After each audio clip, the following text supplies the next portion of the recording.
Olá, eu sou a Tamires Saravalli, psicóloga. Estou participando desse projeto super legal da Multikids Baby, que é o Doutor Falou. E hoje a gente vai falar ainda sobre aquele tema do banho, da hora do banho ser super divertida, além de ser muito importante para o desenvolvimento das crianças, e trazendo esse foco para dentro do desenvolvimento também das crianças com algum tipo de transtorno de desenvolvimento.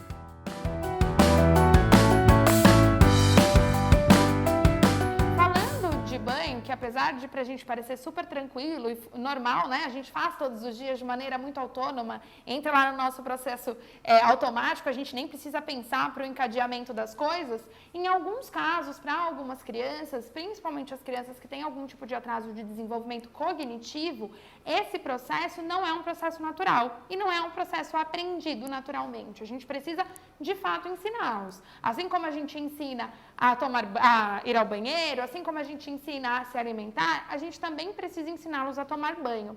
Como que a gente faz isso, Tamires? Lembra da questão da autonomia? A gente precisa dar autonomia para essas crianças.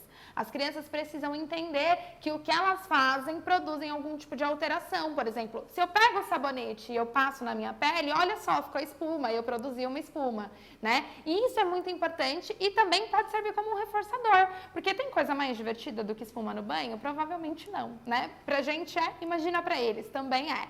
Então, é sempre muito importante dar para eles autonomia e esse espaço para que eles possam explorar. De maneira independente, nem sempre.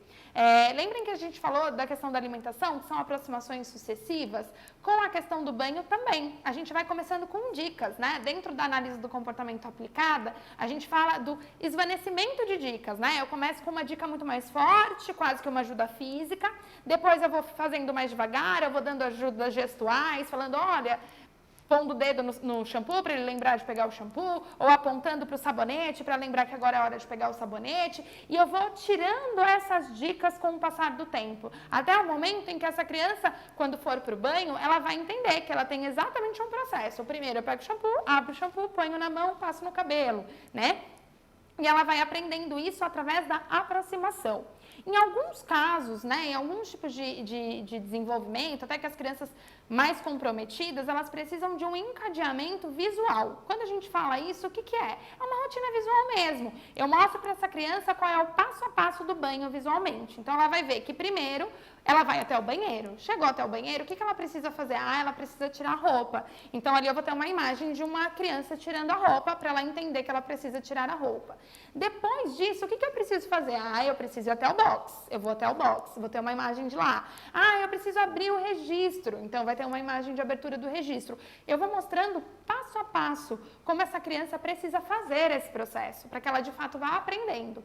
E aí, a gente tem esse esvanecimento de dica. Em um determinado momento, só com a dica visual no banheiro, essa criança vai conseguir fazer sozinha. Em um outro determinado momento, isso já virou tão hábito, que é o que a gente fala de automático, né? A gente parou de pensar em cada uma das etapas e isso ficou automático, ela não vai precisar nem da ajuda visual. Então, dentro do desenvolvimento atípico, que a gente chama, é muito importante que esse esvanecimento de dicas aconteça.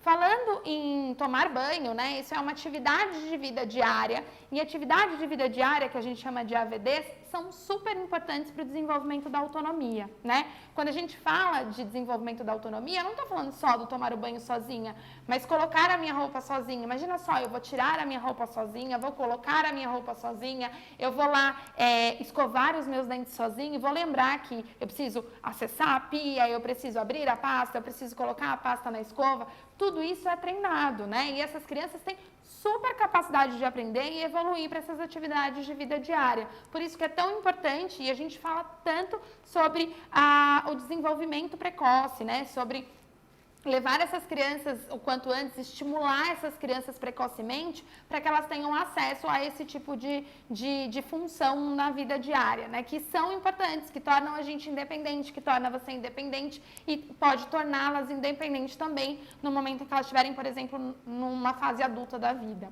Pensando em produtos, vamos lembrar que tudo que acontece quando eu coloco a minha criança em um ambiente novo, fazendo uma atividade nova e que pode causar nela algum tipo de desconforto, pode gerar um trauma. E aí, se gera um trauma nessa criança, a gente entra num processo de dessensibilização. Imagina lá, trazendo para a nossa vida um exemplo. Eu tenho medo de avião.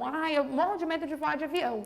O que eu vou fazer? Eu vou indo aos poucos. Olha, eu vou olhar um avião, depois eu vou chegar mais perto, eu vou até um aeroporto. Vai chegar um dia que voar de avião para mim vai ser dessensibilizado, eu não tenho mais medo.